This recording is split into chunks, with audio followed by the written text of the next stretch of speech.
Je suis complètement à la bourre. Je suis tellement à la bourre que j'oublie même de vous dire bonjour. Alors, hey, j'espère que vous allez bien. Je suis contente de vous retrouver pour cette nouvelle vidéo vlog couture. On y va, c'est parti. Parce que je dois voir ma maman dans 2 jours pour terminer Noël. On n'avait pas pu être tous ensemble, il manquait une de mes sœurs le jour J. Donc voilà, du coup on a dit qu'on réservait les cadeaux enfin moi en tout cas. Pour du coup dans 2 jours, j'ai rien préparé. Alors j'ai les cadeaux, on va dire officiels, parce que il était clairement pas possible pour moi avec tout le boulot que j'ai de me lancer dans la couture de vêtements pour tout le monde. Je l'avais fait l'année passée, mais je sais pas, l'année passée, il faut croire que j'étais mieux organisée que cette année. Donc voilà, je voulais pas trop me stresser cette année pour avoir ça pour tout le monde. Mais ma maman m'a quand même demandé si elle pouvait avoir une robe. Donc comme c'est ma petite mamounette, on va lui faire. Mais bien sûr, je ne suis pas du tout en avance. Il est vendredi midi. Il est quelle heure exactement? Attendez, je regarde. Il est 11h07. Très précisément, en ce vendredi 13 janvier. Je dois être dimanche à midi chez ma maman, donc j'ai pas beaucoup de marge. Je viens de passer l'intégralité de mon Trello, puisque donc moi j'utilise Trello, pour regarder quelle robe pourrait lui convenir, sachant que j'ai pas non plus envie de passer 1 heure à imprimer, scotcher les pages, etc. Donc je pensais plutôt me diriger vers un magazine. J'ai trouvé mon bonheur, on va dire, sur un des La Maison Victor. Finalement, je vais lui faire la robe suivante. Alors attendez, j'ai sorti la planche de patron. Il était dans La Maison Victor novembre-décembre 2022, pardon. Je sais pas pourquoi je dis 2020. Donc c'est l'avant-dernier, si je dis pas de bêtises. Voilà, et donc je vais lui faire la robe Cecilia. Alors la robe Cecilia, page 44. Alors attendez, que je vous chope ça. Je vais y arriver, hein, mais comme j'ai qu'une seule main, voilà, c'est celle-ci. Hop.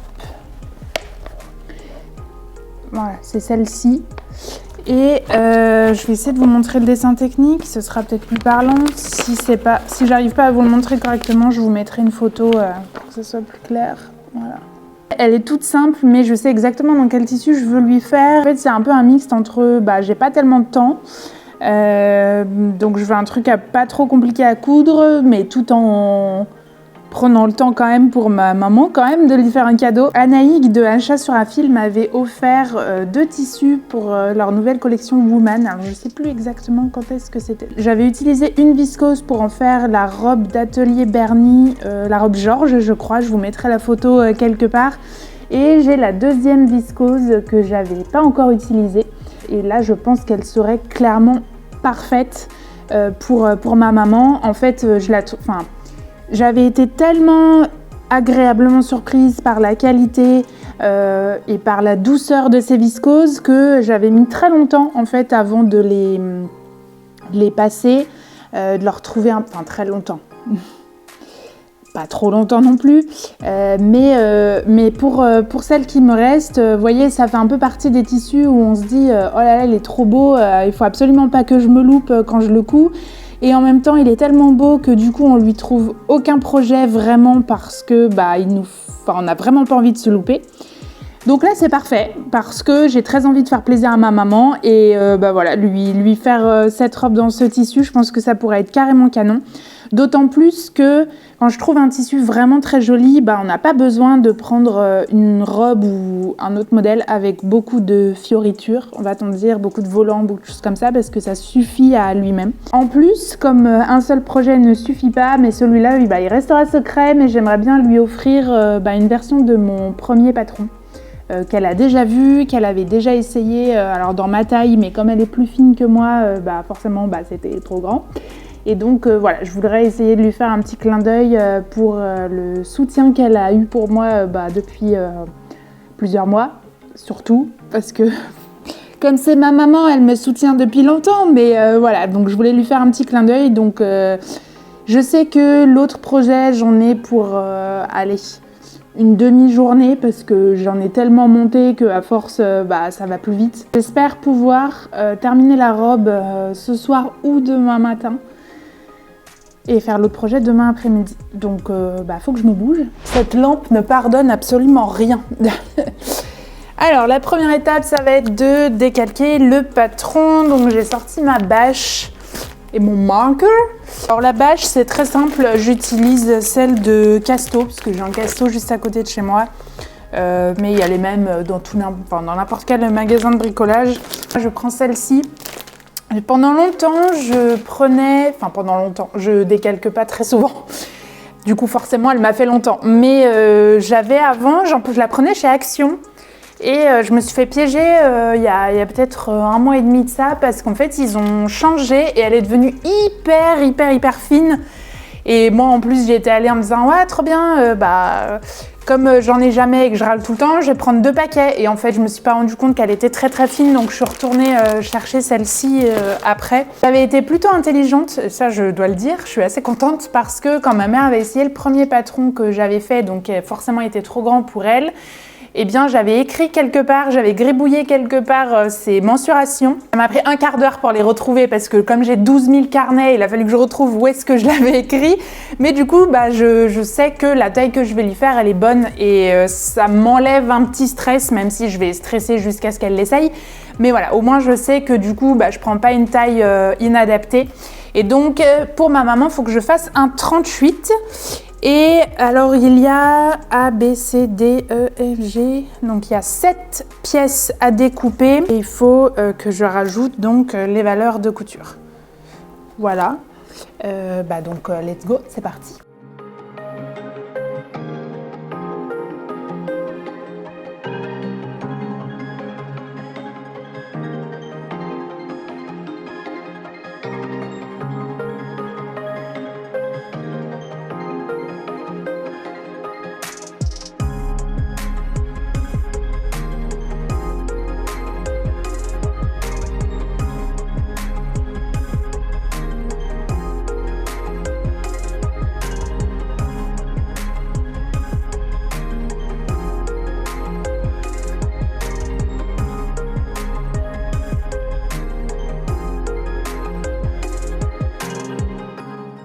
J'ai positionné mon patron sur mon tissu et en fait j'ai eu un doute au niveau de la... Alors j'ai pas épinglé encore parce que du coup je voulais bien checker les emplacements et tout ça. Et ensuite je vais épingler et couper. En fait j'ai eu un doute sur la pièce D que vous voyez là qui est en fait je pense les... Je vous remettrai le dessin technique, mais les pans qui pendent en fait du col. Il est bien positionné comme ça. Ça y est, il fallait que je vous retrouve l'erreur. Il est bien positionné donc comme moi je l'ai mis. Sauf que sur les pièces du patron, en fait sur la feuille de patron, le droit fil est dans l'autre sens. Donc en fait il est mis comme ça. Donc voilà. Je suis bien contente que ça soit dans ce sens-là parce que ça m'aurait enquiquiné dans l'autre sens. Là j'ai encore un peu de place du coup pour mettre un autre projet. Je vais essayer de le mettre du coup même tout de suite. Comme ça je couperai tout d'un coup. Ok, donc le projet est coupé juste là. Donc j'ai bien cette pièce. Franchement le tissu est ouf. Je suis trop contente. J'espère que ça va bien rendre. J'ai aussi pu couper du coup mon autre projet qui est là. Au niveau des chutes, vous voyez, j'ai vraiment pas grand chose. Il me reste juste ça et c'est vraiment des petits bouts de pièces. Ça paraît plus gros sur la vidéo que ça ne l'est en vrai, mais vous voyez, c'est vraiment des toutes petites choses. Donc je vais les garder si jamais j'ai besoin de rembourrer quelque chose, mais sinon je suis plutôt contente et j'avais ces 2 grandes bandes que finalement j'ai gardées. Je pense que je vais essayer de bidouiller un chouchou rapidement, voilà.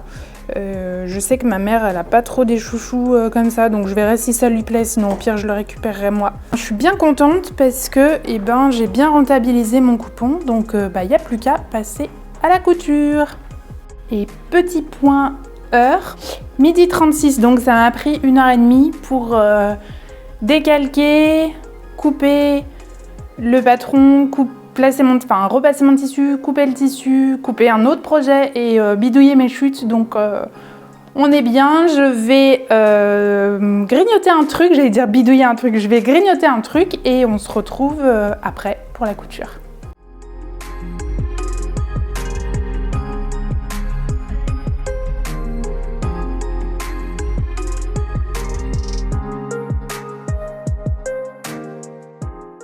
Première étape, c'est de surjeter les pièces A et B ainsi que les poches, donc devant, dos et poche. Et je n'ai plus, je viens de le terminer, il est là. Mon 4e cône de surjeteuse est vide. Trop la flemme de sortir, donc je vais trouver une autre couleur. Donc je viens de faire un test. J'avais un gris foncé, le focus se fait pas très bien, mais en fait c'est celui qui est à l'extérieur, le gris foncé. Donc honnêtement on voit rien, et sur l'endroit je vais essayer de vous montrer. Mais pareil, franchement c'est hyper discret. Faut le savoir je pense, donc ça ira très bien. Croise les doigts du coup pour que ça soit pas annonciateur de galère, vous voyez. Parce que ça encore ça va, on peut trouver une solution. Au pire j'aurais fait à 3 fils aussi parce que c'est un surjet et c'est pas pour monter. Mais voilà, j'espère que du coup le reste va bien se passer.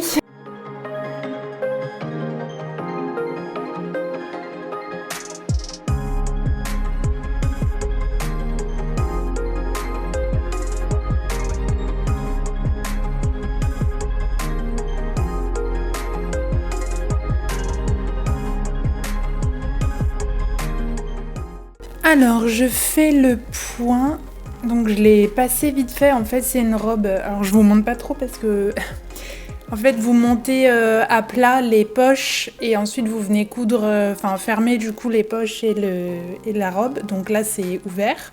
C'était pour regarder un peu ce que ça donnait au niveau du col. Alors là on voit pas grand chose, j'essaierai de vous faire des images un petit peu plus zoomées. Mais honnêtement, elle se monte vraiment bien. Il est 15h10, sachant que, comme je vous ai dit, j'ai fait une petite pause. J'ai préparé un pain d'épices. Et donc, voilà, ça doit faire 1h30 peut-être que... Ouais, 1h30 je pense que je couds sur cette robe. Donc franchement, ça va tout seul. Là, il me manque juste donc à mettre les manches, à fermer et l'ourlet du bas quoi. Donc franchement je suis bien contente. J'aime beaucoup en fait ce petit col là. Alors là il est vraiment bien repassé, donc du coup il fait vraiment plat. J'espère vraiment que ma maman va aimer parce qu'elle est quand même assez large. Moi je sais que c'est quelque chose que j'aime bien. Elle, je la vois pas tous les jours non plus, mais je pense que c'est vraiment une robe qui peut bien lui aller. Bon, sinon je n'aurais pas choisi celle-ci. La Maison Victor dit aussi qu'on peut la cintrer. C'est ce moment-là que tu choisis pour faire tes griffes. Sans rire. C'est bon ? Qu'est-ce que j'étais en train de dire moi du coup ? Oui, que la Maison Victor indique directement dans son bouquin que si on trouve que c'est vraiment trop ample, on peut la porter avec une ceinture à la taille. Et c'est vrai que moi je pense qu'elle pourra faire ça avec une ceinture noire, vu que le tissu est sur base noire, je pense que voilà, ça pourra le faire.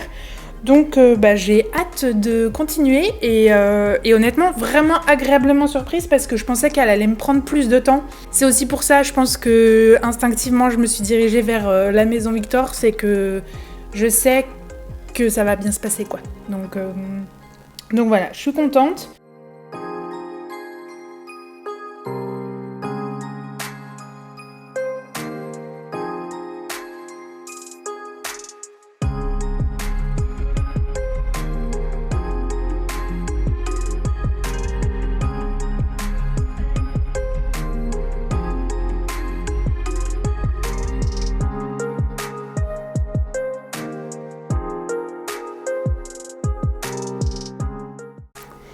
Il est 16h31, très précisément, et elle est finie. Je suis trop contente. Alors, elle n'est pas finie. Je reviens sur ce que j'ai dit, je n'ai pas fait l'ourlet du bas. Il me semble que pour les matières souples, il est conseillé de faire l'ourlet genre 24 heures après, de le laisser pendre, voilà. Mais je sais plus c'est pour quelle matière, et alors quand c'est pour moi, je le fais pas. Trop la flemme d'attendre, déjà que les ourlets j'aime pas ça, donc si en plus faut que je m'y remette 24 heures après, non. Mais là comme c'est pour ma maman, voilà, je vais faire les choses correctement, je vais laisser suspendu au cintre 24 heures. Trop contente, j'ai même fait le petit chouchou avec, je trouve que c'est trop sympa. Vraiment zéro difficulté sur cette robe, je l'aime beaucoup. Alors, faux, zéro difficulté dans le sens où c'est hyper instinctif, tout se monte très facilement. Il n'y a pas de difficulté en termes de montage sur le corps, parce que les manches se montent à plat. J'aime bien en fait quand les manches se montent à plat parce que je trouve que ça permet de vraiment mieux coudre. Je sais pas trop comment vous dire, et j'ai vraiment zéro reprise à chaque fois à faire. Alors on ne voit pas, mais là la couture elle est là. Ça peut arriver parfois quand on monte, des fois comme il y a un peu d'embut, voilà, on peut avoir un petit pli, quelque chose, et ça peut arriver parfois on est obligé de découdre un petit peu et de remettre. Sur les manches à plat, j'ai absolument jamais eu ce problème, donc c'est trop pratique. Je ne l'ai pas choisi pour ça, mais du coup ça a été une facilité de montage un peu plus, voilà, dont j'ai tenu compte. Là où par contre je pense que j'aurais pu passer un petit peu plus de temps, alors ça va très bien hein, au final, mais c'est au niveau du col. En fait, vous avez ce col qui est fait grâce après au nœud que vous venez refermer, et vous avez la parmenture en fait qui est mis ensemble. Je vais recommencer parce que là on comprend rien. Quand vous venez au moment du montage poser endroit sur endroit votre col puis votre parmenture sur votre ouvrage, en fait ici du coup, est-ce qu'on va bien le voir? Attendez, parce qu'il faut que je me décale pour pouvoir voir ce que je vous montre aussi. Ici c'est ma pointe. Enfin, on voit pas, tellement c'est ton sur ton qu'on ne voit pas. En fait ici vous avez la pointe, et ici vous avez un petit décalage. Alors j'ai pas trouvé très clair, on vous parle que ça doit commencer 1 cm après le faux fil. Donc j'ai l'impression que j'ai 1 cm de décalage. J'étais pas bien sûre de ce que je devais obtenir. Je pense que j'aurais dû avoir quelque chose qui vient plus, là c'est, vous voyez, ici c'est vraiment à l'intersection, à la pointe. Et moi mon début est vraiment 1 cm après. Et je me demande si ça aurait pas dû se mettre vraiment à fleur quoi. Mais en même temps, comme j'avais mis mes repères, je m'étais vraiment arrêtée aux repères. Donc si ça se trouve c'est tout à fait normal, d'autant plus que, alors je vais réaccrocher hop, pour finir ma phrase. Après en fait quand vous faites le nœud, ça vient complètement par-dessus la pointe, et du coup il n'y a pas de problème.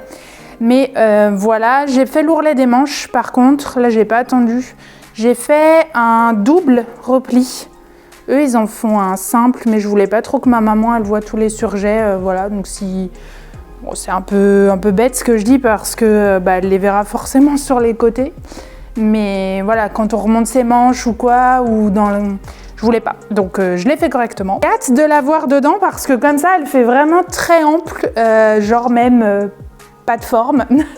Donc ouais, j'espère que ça va lui aller. Il est 16h30 comme je vous ai dit, peut-être 35 le temps que je blablate. Donc j'ai largement le temps de commencer l'autre projet, enfin en tout cas de le découper et au moins d'avancer quasi terminé je pense. Je vais pas non plus, comme je suis pour le coup pas si mal en termes de timing, je vais pas me mettre la rate au courbouillon pour à tout prix finir ce soir, au pire je terminerai demain matin. Je ne sais pas trop comment va se terminer cette vidéo, je demanderai à ma maman si elle est d'accord pour que je vous mette quelques images de la robe portée. Elle a gentiment accepté de se prêter au jeu, je vous laisse donc avec ces quelques images de son essayage. Je vous retrouve très vite pour de nouvelles aventures couturesques, je vous fais de gros bisous, salut!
maintenant, dis que je suis ta fille préférée. Je suis ta première fille préférée. Tu peux le dire. Voilà, merci. Qu'on rétablisse un petit peu la vérité.